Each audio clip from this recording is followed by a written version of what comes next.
Hey guys, today in this video, I'll guide you through how you can withdraw from Binance to bank account.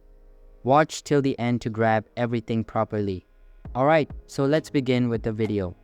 First of all, open up your Binance app and sign into your account. After that, you just need to click on the Binance icon on the top left of your screen and then select P2P from this menu. Now, this type of page is going to open up on your device. Here, you just need to click on the currency on top right corner and search for the target one. After selecting it, confirm the changes and then navigate to the sell section. After that, you're just going to click on the payment and it's going to give you 4 options. Simply select bank transfer and click on confirm.